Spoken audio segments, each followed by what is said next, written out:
बिस्मिल्लाहिर्रहमानिर्रहीम सल्लल्लाहु अलैहि व आलिहि वसल्लम। एक्सरसाइज नंबर 3.3 और नेक्स्ट है क्वेश्चन नंबर 4। क्वेश्चन नंबर 4 की स्टेटमेंट है, फ़र्ज़ करें f of x is equal to a x plus b plus one, जबकि ए और बी मुस्तकिल आदाद हैं यानी कि कांस्टेंट हैं। अगर एफ ऑफ 3 की वैल्यू है 8 और एफ ऑफ 6 की वैल्यू है 14 हो तो ए और बी की कीमतें मालूम करें।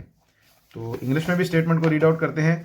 Given that f of x is equal to a x plus b plus one where a and b are constant numbers, if f of 3 is equal to 8 and f of 6 is equal to 14, then find the values of a and b. आपने a और B की values को आपने find out करना है इस equation में को इस्तेमाल करते हुए।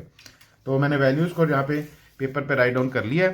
तो हमारे पास एक ये इक्वेशन दी है, f of x is equal to a x plus b plus one, और हमारे पास यहाँ पे है एफ ऑफ 3 की वैल्यू 8 आती है और एफ ऑफ 6 की वैल्यू 14 उसने गिवन दी हुई है।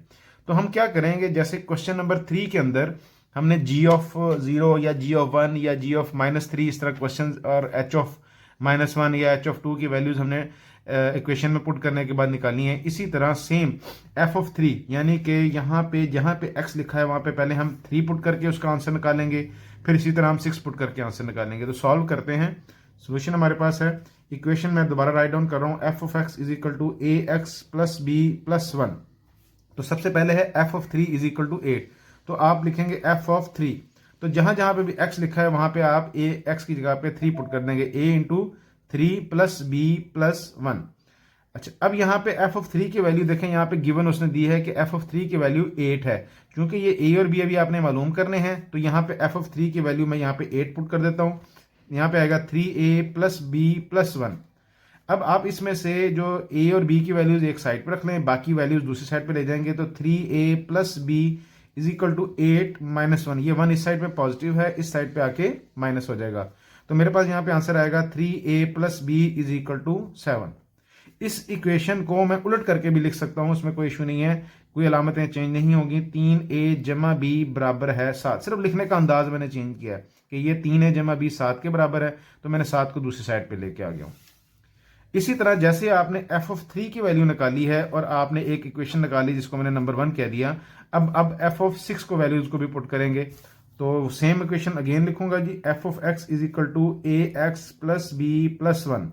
तो एफ ऑफ एक्स की जगह पे मैं पुट करूंगा 6।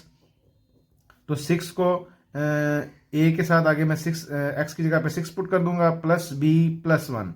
तो मेरे पास यहाँ पे आएगा एफ ऑफ 6 की वैल्यू आपके पास गिवन है 14, क्वेश्चन की स्टेटमेंट में है। तो यहाँ पे आप लिखेंगे 14 is equal to 6a plus b plus one.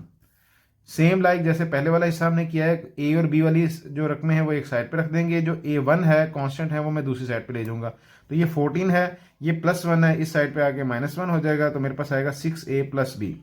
तो 6a प्लस बी की वैल्यू इसको जब मैं सिंप्लीफाई करूंगा तो मेरे पास 13 आएगी। इसको मैं सिंप्लीफाई करता हूं अगेन, तो 6a plus b is equal to 13। ये मेरे पास स्टेटमेंट नंबर 2 आ जाएगी। तो स्टेटमेंट नंबर 1 और स्टेटमेंट नंबर 2, एफ ऑफ 3 यहाँ पे x की वैल्यू को 3 पुट किया, आपने ये क्वेश्चन नंबर 1 मालूम की। इसी तरह जब जहां जहां पे x लिखा था वहां पे आपने 6 पुट किया, तो आपने जो इक्वेशन नंबर 2 यहाँ पे आपने हासिल की। अच्छा, अब आपके पास दो इक्वेशन है, इक्वेशन 1 है और इक्वेशन 2 है। इक्वेशन 1 एंड इक्वेशन 2 को हमने इन दोनों में से a और b की वैल्यूज को हमने फाइंड आउट करना है। तो मैं क्या करता हूं, देखिए सबसे पहले हम देखते हैं कि इनमें कोई ऐसा a या b में से कोई ऐसा हिस्सा है जिसकी अलामतें सेम है या डिफरेंट हैं, कम से कम कांस्टेंट सेम होने चाहिए। देखिए यहाँ पे a के साथ 3 है, यहाँ पे a के साथ 6 है, इसका मतलब ये सेम नहीं है, ये डिफरेंट है। ये 3a है, ये 6a है। यहाँ पे आप देखें b है प्लस b है, यहाँ पे भी प्लस b है। अब मैं ऐसा करता हूं, इक्वेशन 2 माइनस इक्वेशन 1, इक्वेशन 2 और उसको माइनस करूंगा, इक्वेशन 1 को माइनस करूंगा इक्वेशन 2 में से। तो सबसे पहले मैं इक्वेशन 2 लिखूंगा, 6a plus b is equal to 13, और माइनस करूंगा इक्वेशन 1 है, इक्वेशन 1 है मेरे पास 3a plus b is equal to 7। इन दोनों को मैं माइनस करूंगा, माइनस के लिए मुझे अलामतें तब्दील करनी पड़ेंगी, ये प्लस है माइनस। अच्छा, अब देखें ये वाली हिस्सा कट गया, 6a है माइनस 3a, तो मेरे पास आंसर आएगा 3a। तो 13 है -7 हो गया, तो मेरे पास आ जाएगा answer 6। This implies a is equal to 6/3, this implies a is equal to 2। मेरे पास एक वैल्यू आ गई a और b में से a की वैल्यू, जो a की वैल्यू क्या निकली है हमारे पास 2। अब जो आपने a की वैल्यू 2 निकाली है वो आपके पास दो इक्वेशन है, इक्वेशन 1 है, इक्वेशन 2 है, इसमें से किसी एक में पुट कर दें, 1 में पुट कर दें या 2 में पुट कर दें, और 1 या 2 किसी एक में पुट करने के बाद आप वहां से b की वैल्यू आप हासिल कर सकते हैं।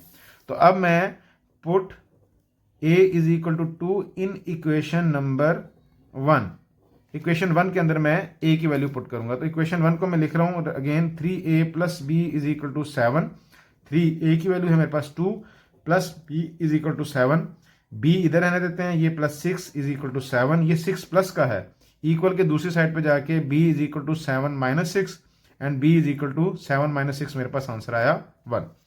अब आपके पास इस तरह a की वैल्यू 2 आई है और b की वैल्यू 1 आई है।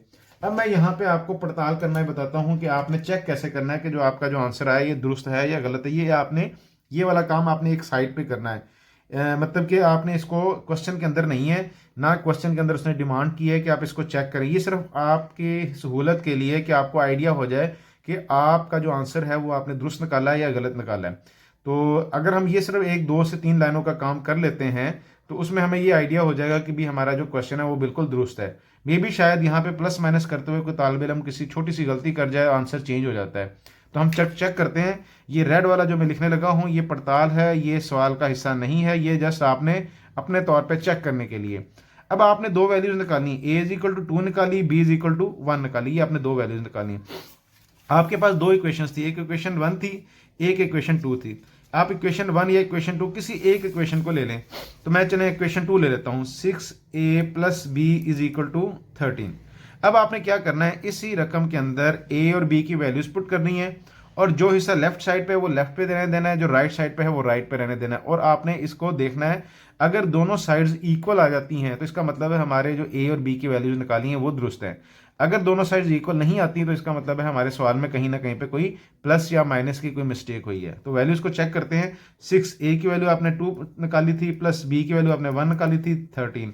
कोई चीज़ आपने राइट लेफ्ट पे नहीं लेके जानी, जो लेफ्ट पे है लेफ्ट पे रहने देनी है, जो राइट पे है वो राइट पे रहने देनी है। 6 को 2 से मल्टीप्लाई करेंगे, 12 जमा 1 बराबर है 13, तो 13 इज इक्वल टू 13। अब देखें आपकी दोनों साइडें बराबर आ गई हैं। इसका मतलब ये हुआ कि आपने इक्वेशन 1 या इक्वेशन 2 इन दोनों को इस्तेमाल करते हुए जो आपने a और b की वैल्यूज निकाली हैं वो हमारे पास उसके वैल्यूज जो है a और b की वैल्यूज वो दुरुस्त है, उसमें कोई गलती ना है। जैसे आपने ये इक्वेशन 2 के अंदर पुट की है, आप इक्वेशन 1 में भी पुट करके देख सकते हैं, किसी एक इक्वेशन में पुट करके देख लें तो आपका आंसर सेम आना चाहिए, दोनों साइड सेम होनी चाहिए। अस्सलाम वालेकुम।